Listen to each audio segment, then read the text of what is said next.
बिस्मिल्लाह रहमान रहीम। अस्सलाम वालेकुम। Donald Trump के अमरीकी सदर बनने के बाद दुनिया भर में ये बहस हो रही है कि कहाँ किस पॉलिसी के अंदर तब्दीली होगी। पाकिस्तान के कंटेक्स्ट में इमरान खान की रिहाई पर बड़ी गुफ्तगू की जा रही है और ये मशवरा दिया गया है ताकतवर हलकों को कि इमरान खान को इससे पहले कि कोई आपको फ़ोन कॉल आए रिहा कर दें। ये किस शख्सियत ने मशवरा दिया है, उसकी कुछ तफसील आपके सामने रखनी है और ऐसा क्यों कहा जा रहा है और इससे पहले इस तरह के मामलात को कैसे हैंडल किया गया, इस पर भी बात करेंगे। इमरान खान को बचाने के लिए अवाम अगर सड़कों पर ना आए तो फिर उसका नतीजा कैसे खतरनाक निकल सकता है। आज मदर अब्बास साहब जो एक बहुत ही बड़े जर्नलिस्ट हैं, गैर जनबदार सहाफ़ी हैं, उन्होंने बड़ा ज़बरदस्त कॉलम लिखा है। इसकी कुछ तफसील मैंने आपके सामने रखनी है। दूसरी तरफ आज 190 मिलियन पाउंड जो केस है उसमें आखिरी गवाह की गवाही भी रिकॉर्ड कर दी गई है और अब आगे इस केस के अंदर क्या होगा, इसकी कुछ तफसील भी आपके सामने रखनी है। उम्मीद है वीडियो इंतहाई आम है और आप समाअत करने के बाद हमेशा की तरह अपने कीमती फीडबैक से ज़रूर आगाह करेंगे। आज डॉन अखबार जो है उसके इदारिये के अंदर जो इस वक्त आइनी बेंच तश्कील दिए गए हैं उस पर बड़ी ज़बरदस्त बहस की गई है और बताया गया है कि सुप्रीम कोर्ट को 26वीं आइनी तरमीम के बाद बिल्कुल बेसरोपा कर दिया गया है। आला अदलिया में जजेस की तादाद तो बढ़ा दी गई है लेकिन निचली अदलिया के लिए कुछ नहीं किया गया, जिससे लगता है कि इनको वहां के मसाइल से कोई सरोकार नहीं है, बस अपनी फिक्र है। ये बात बिल्कुल हकीकत में मबनी है। असल जो केसेस हैं वो civil district court, session court या फिर हाई कोर्ट्स के अंदर हैं, जिनकी तादाद तकरीबन 20 लाख से जायद है। लेकिन वहाँ पर जजेस की तादाद को बढ़ाने की ज़रूरत थी। वहाँ पर लोगों को जो है वो इंसाफ जल्दी फराहम करना, ये असल चूँकि मकसद होना चाहिए था अगर इनको इंसाफ की फराहमी पर यकीन होता। लेकिन चूंकि अपनी अपनी पड़ी हुई है, सिर्फ ये कि फार्म 47 ना खुल जाएं, हमारी हुकूमत किसी तरीके से घर ना चली जाए, तो उसी कंटेक्स्ट के अंदर ये सारा जो खेल है वो खेला गया है। 190 मिलियन पाउंड जो केस है ये बेसिकली अलकादर ट्रस्ट केस इसको कहा जाता है, लेकिन बाद अज़ां जब हुकूमत को लगा कि ये तो बड़ी बेइज्जती और बेशर्मी की बात होगी कि एक यूनिवर्सिटी बनाई गई, कोई इमरान खान या बुशरा बीबी ने ज़ाती फ़ायदा तो लिया नहीं है, तो लोग इस पे थूक रहे हैं, तो बेहतर है इसका नाम ही तब्दील कर दें। तो 190 मिलियन पाउंड और उसमें भी कोई इमरान खान या बुशरा बीबी के पास नहीं है। ये बुनियादी तौर पर मलक रियाज का एक मामला था, out of court settlement London के अंदर हुई। अब इसके अंदर 35वां जो आखिरी गवाह है उसका बयान आज रिकॉर्ड किया गया है जज नासर इकबाल की अदालत के अंदर और आखिरी जो है उस पर जरा भी मुकम्मल कर दी गई है। अब 342 के तहत इमरान खान और बुशरा बीबी दोनों को 8 नवंबर को बुलाया गया है कि वो अब कोई बयान देना चाहते हैं वो दें और यकीनी तौर पर वो बरियत की दरख्वास्त देंगे और उसको जो जज साहब हैं वो रद्द कर देंगे और उसके बाद जो है वो फाइनल बहस होती है दोनों वकला की तरफ से और फाइनल बहस के बाद अदालत जो है वो फैसला करती है। और यहाँ पर फैसला जो कि पहले ही हुआ पड़ा होता है, तो इस वजह से ये तवक्को है कि फैसला इस केस के अंदर क्या होगा, चूंकि मकसद एक है कि इमरान खान को ज्यादा से ज्यादा अरसा जो है वो जेल के अंदर रखना है। अच्छा, दूसरा बड़े ही एक संजीदा पॉलिटिकल फिगर है और इंतहाई intellectual research scholar Mushahid Hussain Syed, ताकतवर हलकों के भी बड़े करीबी हैं। नवाज शरीफ के मुखालफ भी रहे लेकिन फिर नवाज शरीफ की नून लीग का भी हिस्सा रहे और अब उन्होंने एक बात की है और वो एस्टैब्लिशमेंट को पहले भी उन्होंने मशवरा दिया था और अब एक मरतबा फिर उन्होंने मशवरा दिया है। ये मशवरा बड़ा आम है, ये जरा सुनिएगा। आ रहा है और आप तैयारी कर लें। और जैसे आपने फरमाया, ट्रंप की एक ताल्लुक है, एक यारी है किसी के साथ, कैदी नंबर 804 के साथ। फिर ये ना हो कि एक टेलीफोन कॉल आए और फिर आप करें, उससे पहले आप खुद क्यों नहीं फैसले कर लें।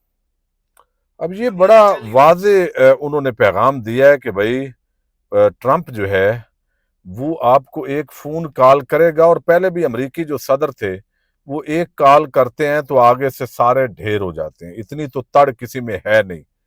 جس نے پاکستان کے اندر اقتدار کرنا ہے تو وہ کوئی سارے عمران خان تو نہیں ہے کہ وہ ڈٹ جائیں. تو لہذا بہتر ہے کہ عزت بچا لیں اور بوگس اور ناجائز مقدمات یہ آپ جو ہے وہ ختم کریں اور عمران خان کی رہائی کا بندوبست کریں. یہ مشورہ تو دیا ہے مشاہد حسین سید نے. لیکن آج عمران خان کو اڈیالہ جیل کے اندر بتایا گیا ہے کہ ٹرمپ جو ہے وہ الیکشن جیت گیا ہے. تو عمران خان پوچھتے رہے ہیں بار بار. یہ آج بتایا ہے علی محمد خان نے ARY نیوز کے پروگرام کے اندر, اور وہاں پر انہوں نے کہا کہ عمران خان بار بار امریکی الیکشن کا پوچھتے رہے. جب بتایا کہ ٹرمپ جیت رہے ہیں تو انہوں نے اس پر خوشی کا اظہار کیا اور کہا میری ٹرمپ سے اچھی دوستی تھی, ان سے فون پر بات چیت ہوتی رہتی تھی, امید ہے نئی امریکی انتظامیہ نیوٹرل ہوگی. اب یہ بڑی عام بات ہے. یعنی عمران خان یہ نہیں کہہ رہے کہ امریکہ مدد کرے. وہ سمجھتے ہیں کہ پہلے جو بائیڈن سرکار ہے وہ نیوٹرل نہیں تھی, وہ ہمارے خلاف تھی اور عمران خان کی کچھ ایسی پالیسیز تھی تو یقیناً اس وجہ سے وہ مخالف تھی. تو اب صرف ٹرمپ آئے ہیں تو وہ نیوٹرل ہو جائیں تو باقی مسئلہ جو سارا ہے وہ حل ہو جائے گا. ایک تو یہ بڑا عام بات ہے. اچھا, دوسری طرف آج عمران کا سیاسی مستقبل, اس عنوان سے غیر جانبدار اور انتہائی عام صحافی ہیں مدر عباس, انہوں نے روزنامہ جنگ کے اندر ایک کالم لکھا ہے اور کالم کا جو لب لباب ہے وہ یہ ہے کہ بھئی بھٹو جو ہے وہ بھی ایسے ہی مقبول تھا لیکن پھر اس کی پارٹی توڑی گئی, پھر اس کے کارکنان قربانیاں دیتے رہے, کوڑے کھاتے رہے, لیکن جو ان کے MNAs تھے, جو سینیٹرز تھے, وہ کمپرومائز ہو گئے اور اس کے بعد بالآخر ذوالفقار علی بھٹو جو ہے اس کو پھانسی دے دی گئی. اب یہ جو عمران خان ہے یہ بھی عوام کے اندر مقبول ہیں, اصولی طور پر وہ الیکشن جیتے ہوئے ہیں. جمہوریت کا یہ تقاضا ہے کہ ان کے اقتدار حوالے کیا جائے. اگر پھر ابھی بھی آپ کو شک ہے تو دوبارہ الیکشن کروا کے دیکھ لیں, ورنہ اس طریقے سے جو ہے وہ یہ تحریک انصاف کو بھی سوچنے کی ضرورت ہے کہ کہیں ایسا نہ ہو کہ ان کی جو جد و جہد ہے وہ جس طرح تاخیر کا شکار ہے, وہ کوئی بڑا نقصان ان کو بھگتنا پڑے. اس کے 2-3 پیراگراف عام ہیں, وہ میں آپ کے سامنے رکھتا ہوں. اس کے اندر انہوں نے جو آغاز کیا ہے مدر عباس نے وہ بڑا عام ہے. وہ کہتے ہیں بانی پیپلز پارٹی اور سابق وزیر اعظم ذوالفقار علی بھٹو مارشل لا لگنے کے کچھ عرصہ بعد ضمانت پر رہا ہوئے تو جنرل ضیاء الحق کو اندازہ ہو گیا کہ ان کو رہا کرنا کتنا خطرناک ثابت ہو سکتا ہے. لہذا سب سے پہلے پارٹی کے اندر اس کے قریب ترین لوگوں کو اپنے ساتھ ملایا اور اس کی پھانسی تک پیپلز پارٹی کی سینٹرل کمیٹی نے احتجاج کی کوئی کال نہ دی. البتہ کچھ رہنما NRO یا ڈیل کی کوشش کرتے رہے. دوسری طرف جذباتی کارکن اور مقامی رہنما اپنے تئیں خود سوزی کرتے رہے, کوڑے کھاتے رہے, یہاں تک کہ پھانسی بھی چڑھ گئے. اب 45 سال سے یہ رہنما نعرہ لگاتے ہیں زندہ ہے بھٹو زندہ, جب وہ زندہ تھا اور پھانسی کا انتظار ہو رہا تھا. اسی لیے اپنی آخری ملاقات میں بھٹو نے اپنی اہلیہ اور بیٹی کو خبردار کر دیا تھا کہ کن لوگوں پر اعتبار کیا جا سکتا ہے اور کن سے دور رہنا ہے. اس سب کے اندر ایک سبق ہے. وہ کہتے ہیں بھٹو سیاست کے طالب علم تھے اور بہت کم عمری میں غالباً 32 سال کی عمر میں اقتدار کی ذمہ داریوں تک پہنچ گئے تھے اور شاید انہیں اندازہ تھا کہ اس ملک کی سیاست میں انٹری کے لیے کس گیٹ کا استعمال کیا جا سکتا ہے. ان کی بیٹی بے نظیر کی سیاست کا آغاز مارشل لا مخالفت سے ہوا اور انہوں نے باپ کو پھانسی چڑھتے دیکھا, طویل جلا وطنی دیکھی, واپس آئیں تو تاریخ کا سب سے بڑا استقبال ہوا. الیکشن میں کامیابی ملی مگر اقتدار مشروط کر دیا گیا چند شرائط سے, جن میں افغان پالیسی کا تسلسل رکھنا اور چند وزارتیں پارٹی سے باہر کی مرضی سے. اس سب کے باوجود وہ آخر میں شہید کر دی گئی. یعنی باہر سے جیسے فیصل واڈا ہیں, محسن نقوی ہیں, تو کچھ وزارتیں اس طرح کے جو ہمارے لوگ ہیں ان کو دینی ہیں. نواز شریف کا انہوں نے ذکر کیا کہ ان کی جو سیاست ہے وہ اگرچہ بھٹو کی سیاست کے خاتمے کے بعد ہوئی, وہ اسٹیبلشمنٹ کے ساتھ ہی پروان چڑھے, بزنس مین تھے, میاں صاحب کی مقبولیت نہیں مل سکتی تھی. ایک لسانی نعرہ جاگ پنجابی جاگ تیری پگ نو لگ گیا داغ. پھر ہم نے میاں صاحب کا عروج بھی دیکھا, 2/3 اکثریت کے باوجود اقتدار سے بے دخلی بھی دیکھی. پھر عمر قید اور اس سزا میں اضافے کی اپیل بھی دائر ہوئی. اس دوران ان کے رہنماؤں کا طرز عمل بھی کم و بیش وہی رہا जो भुट्टो की फांसी के वक्त पीपल्स पार्टी के रहनुमाओं का था। अच्छा, आगे उन्होंने मिसाक जमहूरियत का जिक्र किया है और उन्होंने कहा है कि भाई ये मिसाक जमहूरियत जिसका जिक्र करते हैं, जो सबसे आम शिक है, यानी अदलिया पर तो आपने कब्जा कर लिया, लेकिन जो सबसे आम शिक है इस मुआहदे की, उस पे अमल ना करने की सारी खराबियां हैं, यानी कि इंटेलिजेंस एजेंसीज जो हैं उनका सियासत के अंदर अमल दखल खत्म करना।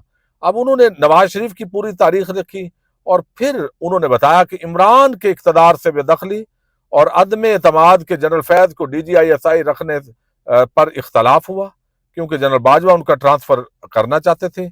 इनके इक़्तिदार में अभी 1.5 साल बाकी था और मकबूलियत कम हो रही थी, मगर 10 अप्रैल 2022 के बाद इन्हें जो हमायत हासिल हुई, इसकी बड़ी वजह शरीफ हुकूमत की 16 माह की कारकर्दगी, जिसने महंगाई के तमाम रिकॉर्ड तोड़ दिए। तो इमरान की मकबूलियत को रोकना मुश्किल ही नहीं, नामुमकिन हो गया। इस दौरान उसने पंजाब और KP के हुकूमतें ख़त्म करके बड़ी गलती की। इस सब के बावजूद अब वो पंजाब का बड़ा लीडर बन चुका है और नवाज शरीफ ग्राउंड खो चुके हैं, जिसका अंदाजा उन्हें अपनी वापसी पर हुआ है। यानी पूरे पाकिस्तान के लीडर हैं, लेकिन पंजाब की वो खास तौर पे बात कर रहे हैं। वो सारा ये मामला जो है उन्होंने तारीखी डिस्कस करके आखिर में वो कह रहे हैं कि अब मैसेज उनका ये है कि भाई आप भुट्टो की तरह अगर कारकुनों ने पीपल्स पार्टी के कारकुन बनना है और सिर्फ मारें खानी है और ऊपर से लीडरशिप कंप्रोमाइज हो जाए, तो खुदा न खास्ता इमरान खान के साथ भी वो हादसा हो सकता है जो जुल्फकार अली भुट्टो के साथ हुआ। ट्रायल फौजी अदालतों के अंदर जा सकता है और फिर मामलात खराब हो सकते हैं। अब 9 मई के बाद 9 नवंबर आ रहा है। KPK के वजीर आला एक बार फिर कफन पहन कर निकलने का इरादा रखते हैं। वो क्या ऐलान करते हैं, अब देखना है कि ये क्या होता है। लेकिन पंजाब में बलदियाती इलेक्शन, सिविल मार्शल लॉ मसले का हल नहीं, इसलिए लीडर खत्म नहीं होते। वो सारी तफसील उन्होंने बयान की है। तो ये बुनियादी तौर पर जो चीज देखने वाली है वो यही है कि अगर तहरीक इंसाफ, डोनाल्ड ट्रंप आ गए, इंतजामिया पर लॉबिंग भी होगी कि भाई आप न्यूट्रल हो जाएं, लेकिन फिर भी उन्होंने अपने मुल्क का मफाद देखना होता है। मुमकिन है हमारी एस्टेब्लिशमेंट और हमारी हुकूमत के पास अमेरिका को देने के लिए बहुत कुछ हो और वो कुछ दें तो मुल्क का मफाद वो देखेंगे, लेकिन असल इमरान खान की रिहाई तकरीबन 8-10 लाख अफराद वो अगर इस्लामाबाद के अंदर पहुंचते हैं और पूरे मुल्क के हर जिले के अंदर अगर अवाम बैठती है, तो फिर वो प्रेशर बिल्ड होगा और फिर वो माहौल होगा कि शायद हेलीकॉप्टरों पे बाद शख्सियात को उड़ना पड़े। बहरहाल देखते हैं आने वाले दिनों के अंदर क्या होता है। पाकिस्तान जिंदाबाद।